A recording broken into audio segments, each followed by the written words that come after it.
முதலமைச்சர் பதவிக்கு வந்துவிட்டாலே தமிழ்நாடு முழுக்க தனக்கு சொந்தம் என்ற தோரணையில் திமுக அராஜகத்தை நீட்டி நடத்திய முப்பெரும் விழாவில் ஏகப்பட்ட அட்டூழிய அட்ராசிட்டிகள் நடந்துள்ளது. அவை என்ன விரிவாக பார்க்கலாம்.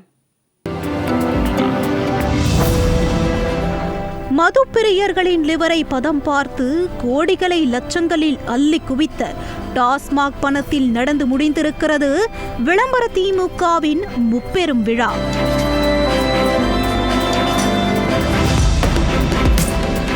மார்க்கெட் குறையும் போதெல்லாம் திரைப்பட நடிகர்கள் தனக்குத்தானே கேக் வெட்டி பிறந்த நாள் கொண்டாடுவது போல முப்பெரும் விழா என்ற பெயரில் ஆண்டு தவறாமல் தனக்குத்தானே விழா எடுத்துக் கொள்ளும் ஒரே கட்சி என்றால் அது திமுக தான். ஆனால் ஆட்சி அதிகாரம் கையில் இருக்கும் ஆணவத்தில் ஒட்டுமொத்த கரூரையும் திமுகவின் முப்பெரு விழாவுக்கான அரங்கமாக்கி அட்டூழியத்தை அரங்கேற்றிய போக்கு கடும் கண்டனத்துக்கு ஆளாகி உள்ளது.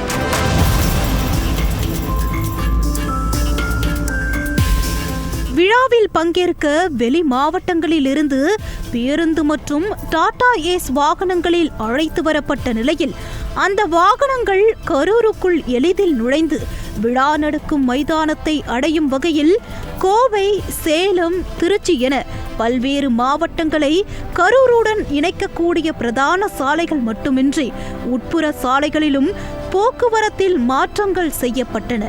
இதனால் பணி முடிந்து வீடு திரும்பிய உள்ளூர் வாசிகள் மட்டுமின்றி வாகன ஓட்டிகள் அனைவருமே பிரதான சாலைகளை பயன்படுத்த முடியாமலும் போக்குவரத்து நெரிசலிலும் சிக்கி கடும் பாதிப்புக்கு ஆளாகினர்.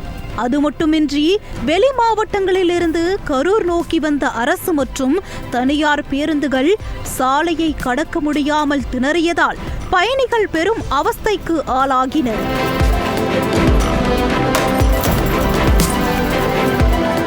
அது மட்டுமா, விழா ஏற்பாடுகள் என்ற பெயரில் சாலையின் சென்டர் மீடியனில் கட்டப்பட்ட திமுக கொடி கம்பங்கள் மீனுக்காக காத்திருக்கும் கொக்கை போல சாய்ந்த மேனிக்கு வாகன ஓட்டிகளின் உயிரை காவு வாங்க காத்திருந்தது பொதுமக்கள் உயிரில் திமுக காட்டிய அக்கறைக்கு சாட்சியாக இருந்தது.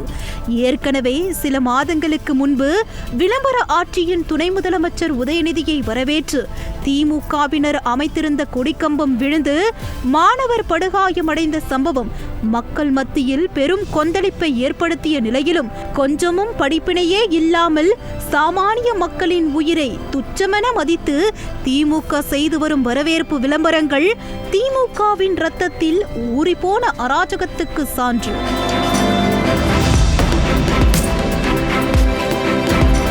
திமுகவின் முப்பெரும் விழாவுக்கு இடைஞ்சலாக இருக்கக்கூடாது என்பதற்காக கரூரில் உள்ள அத்தனை அரசு மற்றும் தனியார் பள்ளி கல்லூரிகளுக்கும் அரை நாள் விடுமுறை அளித்து மாணவர்கள் வீட்டுக்கு அனுப்பி வைக்கப்பட்டது மாணவர்களின் கல்வியில் திமுக எந்த அளவுக்கு அக்கறை செலுத்துகிறது என்பதற்கு சாட்சி.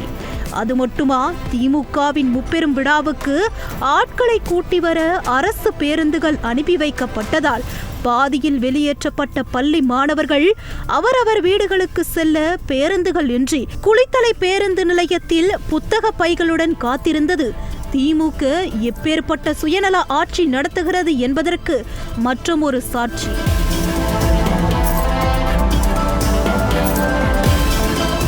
இப்படி சாமானிய மக்களின் அன்றாட வாழ்க்கையே முடக்கி போட்டு தனக்குத்தானே விழா எடுத்த திமுகவின் போக்கு முழுக்க முழுக்க சர்வதிகாரத்தின் உச்சம் என்றே விமர்சிக்கப்படுகிறது. இது ஒரு பக்கம் என்றால், அக்கால் மகளுக்கு தாய்மாமன் சீர் செய்யும் கணக்காக பளபளக்கும் சல்வார் கமீஸ், மினுமினுக்கும் சேலை, வேட்டி, டி-ஷர்ட், பேண்ட் உள்ளிட்டவற்றை வழங்கியதோடு போதா குறைக்கு மிச்சர், மைசூர் பாய் என அள்ளி அள்ளி கொடுத்து வற்புறுத்தி ஆட்களை கூட்டி வந்த போதும் முக்கால்வாசி சேர்கள் ஆளே இல்லாமல் காத்து வாங்கிய கதையை எவ்வளவு சீரியஸாக சொன்னாலும் பீரிட்டு வரும் சிரிப்பை அடக்க முடியாத ரகமாக இருந்தது.